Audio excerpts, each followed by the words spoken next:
ನಮಸ್ಕಾರ ಎಲ್ರಿಗೂ, ನಾನು ನಿಮ್ಮ ತೆಸ್ಸಾ ಕನ್ನಡಿಗ. ಹೌದು, ಇವತ್ತು ನಾನು ನಿಮಗೆ ಒಂದು ಸ್ಪೆಷಲ್ ಆಗಿರೋ ವಿಡಿಯೋನ ಇಟ್ಕೊಂಡು ನಿಮ್ಮ ಮುಂದೆ ಬಂದಿದ್ದೀನಿ.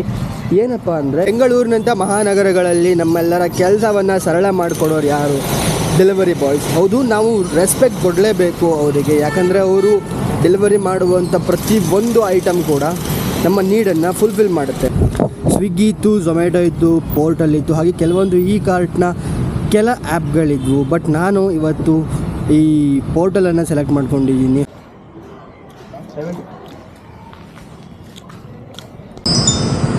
ನೋಡ್ಬೋದು, ನಮ್ಮ ಪೋರ್ಟಲ್ನ ಮೊದಲನೇ ಆರ್ಡ್ರ್ ಇವಾಗ ಬಿದ್ದಿದೆ ನಮಗೆ. ನೋಡ್ಬೋದು, 119 ರೂಪಾಯಿದು.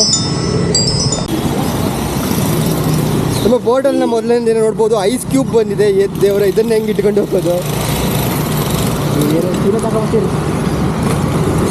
ಯಪ್ಪ, ಐಸ್ ಕ್ಯೂಬ್ನೆಲ್ಲ ಪೋರ್ಟಲ್ ಮಾಡ್ತಾರೆ. ಇದು ಎಷ್ಟು ಕೆ ಜಿ ಇದೆ ಅಂತ ಗೊತ್ತಿಲ್ಲ. ಈ ಬೆಂಗಳೂರಿನಂಥ ಮಹಾನಗರಗಳಲ್ಲಿ ಇಂಥ ಟ್ರಾಫಿಕ್ ಇರೋ ಪ್ಲೇಸಲ್ಲಿ ಈ ಡೆಲಿವರಿ ಬಾಯ್ಸ್ ಕೆಲಸ ಅನ್ನೋದು ಈಸಿ ಅಲ್ಲ. ಯಾಕಂದರೆ ನೋಡ್ಬೋದು, ಇವಾಗ ನಮ್ಮ ಫಸ್ಟ್ ಆರ್ಡರ್ಗೆ ನಮಗೆ ಐಸ್ ಕ್ಯೂಬ್ಸ್ ಸಿಕ್ತು. ಇದು ಸುಮಾರು 10 ರಿಂದ 15 ಕೆ ಜಿ ಇದೆ. ಈ ಐಸ್ ಕ್ಯೂಬ್ಸನ್ನು ಒಬ್ಬರೇ ಬೈಕಲ್ಲಿ ತಗೊಂಡು ಹೋಗೋದು ಈಸಿ ಅಲ್ಲ. ಫಸ್ಟ್ ಡೇ ಇವತ್ತು ನಮ್ಮದು ನಿಮಗೆ ತೋರಿಸ್ಬೇಕು ಅಂತಲೇ ಇಬ್ಬರು ಪೋರ್ಟಲ್ಗೆ ಬಂದಿದ್ದೀವಿ. ನಾವು ಇವತ್ತು ಹಿಮಾಲಯಕ್ಕೆ ಹೋಗಿ ಐಸ್ ಕ್ಯೂಬ್ ಮೇಲೆಲ್ಲ ಕೂತ್ಕೊಂಡು ಆಟ ಆಡಬೇಕು ಅಂತ ತುಂಬ ದಿನಗಳಿಂದ ಆಸೆ ಇತ್ತು. ಬಟ್ ಇವತ್ತು ಐಸ್ ಕ್ಯೂಬ್ನ ನನ್ನ ಮೈ ಮೇಲೆ ಕುಳಿಸ್ಕೊಂಡಿದ್ದೀನಿ. ಕಾಲೆಲ್ಲ ಫುಲ್ ಚಳಿ ಆಗ್ತಾ ಇದೆ. ಇಂಥ ಟ್ರಾಫಿಕ್ ಇರೋ ಪ್ಲೇಸಲ್ಲಿ ಮಳೆ ಶುರುವಾದ್ರಂತೂ ಮುಗ್ದೆ ಹೋಯ್ತು ಕತೆ. ಇವಾಗಲೇ ಲೈಟಾಗಿ ಮಳೆ ಬರ್ತಿದೆ.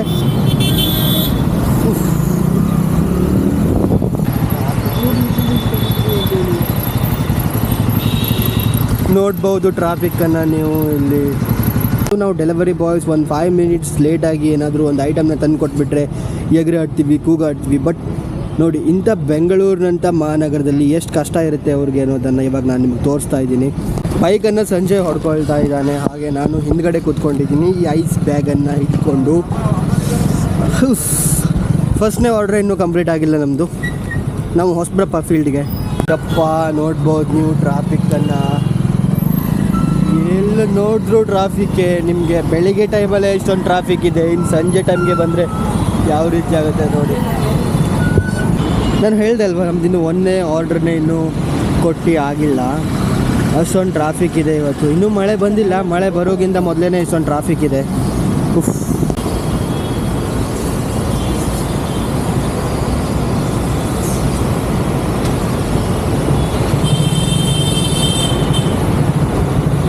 ನಮ್ಮ ಪೋರ್ಟಲ್ನ ಮೊದಲನೇ ಆರ್ಡ್ರನ್ನು ಇದೆ ಫೋರಮ್ ಮಾಲ್ ಪಕ್ಕದಲ್ಲೇ ಲೊಕೇಶನ್ ಹಾಕಿದ್ರು, ಅಲ್ಲೇ ಬಂದು ನಿಂತ್ಕೊಂಡಿದ್ದೀವಿ. ಇನ್ನೂ ಅವ್ರು ಬಂದಿಲ್ಲ, ಅವ್ರು ಬಂದು ಪಿಕ್ ಮಾಡ್ತಾರಂತೆ. ನೋಡ್ಬೋದು, ನಮ್ಮ ಡ್ರೈವರ್ ಇಲ್ಲೇ ಇದ್ದಾನೆ ನೋಡಿ. ಬೆಂಗಳೂರಿನಂಥ ಮಹಾನಗರಗಳಲ್ಲಿ ಎಲ್ಲರ ಕೆಲಸಗಳನ್ನು ಸುಲಭ ಮಾಡಿಕೊಡುವಂತಹ ಈ ಡೆಲಿವರಿ ಬಾಯ್ಸ್ಗಳ ಬಗ್ಗೆ ನಾನೊಂದು ವಿಡಿಯೋ ಮಾಡ್ತಾ ಇದ್ದೀನಿ. ಹೌದು, ಇವತ್ತು ನಾನು ಕೂಡ ಡೆಲಿವರಿ ಬಾಯ್ ಆಗಿದ್ದೀನಿ. ಡೆಲಿವರಿ ಬಾಯ್ ಹಾಕ್ಕೊಂಡೆ ನಿಮ್ಮ ಮುಂದೆ ಬಂದು ಈ ವಿಡಿಯೋನ ಮಾಡ್ತಾ ಇರೋದು. ನಿಮಗೆ ತೋರಿಸ್ತೀನಿ. ಇವತ್ತು ನಾನು ಪೋರ್ಟಲನ್ನು ಆಯ್ಕೆ ಮಾಡಿದೆ. ಹೌದು, ಸ್ವಿಗ್ಗಿ ಇತ್ತು, ಝೊಮ್ಯಾಟೊ ಇತ್ತು, ಬಟ್ ನಾನು ಪೋರ್ಟಲನ್ನು ಆಯ್ಕೆ ಮಾಡಿದೆ. ಅದ್ರ ಬಗ್ಗೆ ಇವಾಗ ನಾನು ವಿಡಿಯೋ ಮಾಡ್ತಾ ಇದ್ದೀನಿ, ನಿಮಗೆ ತೋರಿಸ್ತೀನಿ ಇವತ್ತಿನ ದಿನ ಹೆಂಗಿರುತ್ತೆ ಅಂತ. ಫಸ್ಟ್ ಟೈಮು ನಾವು ಫ್ರೆಂಡ್ದೊಂದು ಬೈಕನ್ನು ತಗೊಂಡು ಹಾಗೆ ಅವನದೇ ಪೋರ್ಟಲ್ ಐಡಿಯನ್ನು ತೊಗೊಂಡು ಬಂದಿದ್ದೀವಿ ಇಬ್ಬರು ಕೂಡ. ಇವಾಗ ಮಾಡ್ತಾ ಇದ್ದೀವಿ. ನೋಡ್ಬೋದು, ಇದು ನಮ್ಮ ಫಸ್ಟ್ ಆರ್ಡರ್ನ ಕೊಡಬೇಕಂತ ಈ ಫೋರಮ್ ಮಾಲ್ ಇದೆ ಕಾಣ್ತಲ್ಲ, ಕೋಣಗುಂಟೆ ಕ್ರಾಸಲ್ಲಿರೋ ಈ ಫೋರಮ್ ಮಾಲ್ನ ಪಕ್ಕದಲ್ಲೇ ಬಂದು ನಿಂತ್ಕೊಂಡಿದ್ದೀವಿ. ಇವತ್ತು ಎಷ್ಟೋ ಇ ಕಾಮರ್ಸ್ ಕಂಪನಿಗಳು, ಫುಡ್ ಡೆಲಿವರಿ ಕಂಪನಿಗಳೆಲ್ಲರೂ ಕೂಡ ಬದುಕ್ತಾ ಇರೋದು ಇದೇ ಡೆಲಿವರಿ ಬಾಯ್ಸ್ಗಳಿಂದ. ನೋಡ್ಬೋದು, ನಾವಿವತ್ತು ಇಬ್ಬಿಬ್ಬರು ಬಂದಿದ್ದೀವಿ ಪೋರ್ಟಲ್ಗೆ. ಬಟ್ ನಿಜವಾಗ್ಲೂ ಪೋರ್ಟಲ್ನ ಡೈಲಿ ಅಥವಾ ಈ ಸ್ವಿಗ್ಗಿ ಝೊಮ್ಯಾಟೋನ ಡೈಲಿ ಮಾಡೋರು ಒಬ್ಬೊಬ್ಬರೇ ಬರ್ತಾರೆ. ಸ್ವಿಗ್ಗಿ ಝೊಮ್ಯಾಟೋದಲ್ಲಿ ಫುಡ್ ಅಷ್ಟೇ ಇರುತ್ತೆ, ಬಟ್ ಪೋರ್ಟಲಲ್ಲಿ ಹಾಗಲ್ಲ. ಈ ಥರ ನೋಡಿ 15-20 ಕೆ ಜಿ ಬ್ಯಾಗ್ ಕೂಡ ಇರುತ್ತೆ. ಒಬ್ಬೊಬ್ಬರೇ ತರೋದು ತುಂಬ ಕಷ್ಟ ಆಗುತ್ತೆ.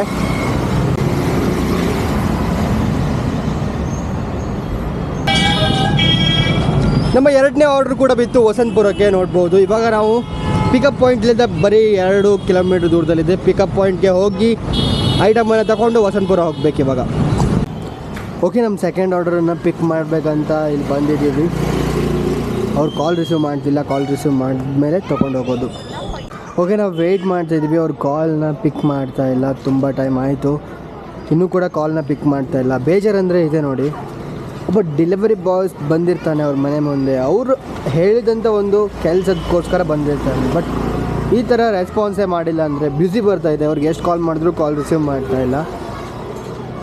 ಇದು ಪ್ರತಿಯೊಬ್ಬ ಡೆಲಿವರಿ ಬಾಯ್ಸ್ ಫೇಸ್ ಮಾಡುವಂಥ ಕಷ್ಟಗಳಲ್ಲಿ ಇದು ಕೂಡ ಒಂದೇ, ಡೆಫಿನೆಟ್ಲಿ ಹೌದು. ಸ್ವಿಗ್ಗಿ, ಝೊಮ್ಯಾಟೊ, ಹೋಟೆಲ್, ಬ್ಲಿಂಕಿಟ್ ಯಾವುದೇ ಆಗಿರ್ಬೋದು ತಂದು ಕೊಡೋಕ್ಕೆ ಒಂದು ಸ್ವಲ್ಪ ಲೇಟ್ ಆಗಿಬಿಟ್ರೆ ತುಂಬ ಬೈತಾರೆ, ಹಾರಾಡ್ತಾರೆ, ಕೂಗಾಡ್ತಾರೆ. ಡೆಫಿನೆಟ್ಲಿ ಹೇಳ್ತೀನಿ ಕೇಳಿ, ನೀವೇನು ಅವ್ರನ್ನ ಸಾಕ್ತಾ ಇಲ್ಲ. ನಾನು ಹೇಳ್ತೀನಿ ಕೇಳಿ, ಅವರು ನೀವು ಕೊಟ್ಟಿರೋ ದುಡ್ಡಿಗೆ ಕೆಲಸ ಮಾಡ್ತಿದ್ದಾರೆ, ನೀವೇನು ಫ್ರೀಯಾಗಿ ಅವ್ರಿಗೆ ದುಡ್ಡು ಕೂಡ ಕೊಡ್ತಾ ಇಲ್ಲ. ಹಾಗಿದು ನಿಮಗೆ ಅವ್ರಿಗೆ ಬೈಯುವಂಥ ಯಾವ ರೈಟ್ಸ್ ಕೂಡ ಇಲ್ಲ. ಪ್ರತಿಯೊಬ್ಬ ಡೆಲಿವರಿ ಬಾಯ್ಸ್ನೂ ಕೂಡ ರೆಸ್ಪೆಕ್ಟ್ ಮಾಡಬೇಕು ನೀವು. ಯಾಕಂದರೆ ಅವರು ನಿಮಗೋಸ್ಕರ ಅಂಥ ಟ್ರಾಫಿಕಲ್ಲಾಗಿರ್ಬೋದು, ಮಳೆಯಲ್ಲಾಗಿರ್ಬೋದು, ಎಂಥ ಸಮಯದಲ್ಲಾಗಿರ್ಬೋದು, ರಾತ್ರಿ ಬೆಳಿಗ್ಗೆ ಏನು ನೋಡದೆ ನೀವು ಹೇಳಿರೋ ಕೆಲಸಕ್ಕೋಸ್ಕರ ಬರ್ತಾರೆ. ಡೆಫಿನೆಟ್ಲಿ ಹೌದು, ಅವ್ರಿಗೂ ಅವ್ರ ಮನೇಲಿ ಅಂಥದ್ದಕ್ಕೆ ಕಷ್ಟಗಳಿರ್ಬೋದು, ಇರುತ್ತೆ. ಹೌದು, ಅದೇ ಥರ ಇದು ಕೂಡ. ಎಂಥದ್ದು ಕೊಡು ಡಾಕ್ಯುಮೆಂಟ್ಸ್. ಇವಾಗ ಪುಣ್ಯ ಯಾವ ಐಸ್ ಕ್ಯೂಬ್ಸ್ ಇಲ್ಲ, ಏನೂ ಇಲ್ಲ, ಒಂದು ಡಾಕ್ಯುಮೆಂಟ್ಸ್ ಏನೋ ಇದೆ, ಇದನ್ನು ಪೋರ್ಟರ್ ಮಾಡಿದ್ದಾರೆ.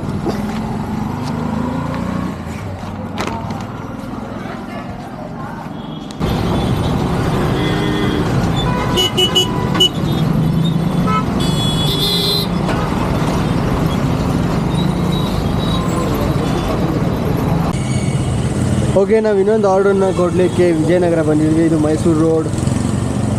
ಕಸ್ಟಮರ್ಗೋಸ್ಕರ ವೆಯ್ಟ್ ಮಾಡ್ತಾಯಿದ್ವಿ, ಅವ್ರು ಇನ್ನೂ ಬಂದಿಲ್ಲ, ಬಂದು ತಗೊಂಡು ಹೋಗ್ತಾರೆ. ಬಿದ್ದಿತ್ತು ನಮ್ಮ ಆರ್ಡ್ರ್. ಇವಾಗ ಸಂಜೆ ಹೋಗಿದ್ದಾನೆ ಕೊಟ್ಟು ಬರಲಿಕ್ಕೆ. ಇವ್ರದ್ದು ಅದೇ ಕತೆ.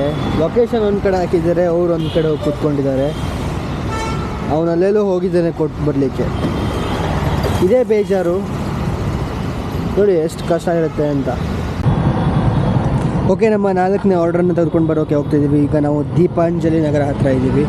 ಹೌದು, ದೀಪಾಂಜಲಿ ನಗರ್ ಸಿಗ್ತಾ.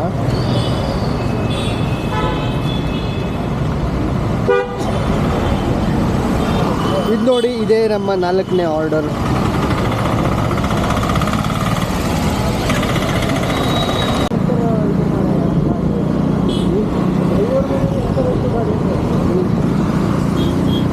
ನೋಡ್ಬೋದು, ನಮ್ಮ 4ನೇ ಆರ್ಡರ್ನ ರೀಚ್ ಆಗಲಿಕ್ಕೆ ಇನ್ನೂ 4 ಕಿಲೋಮೀಟರ್ ಇದೆ.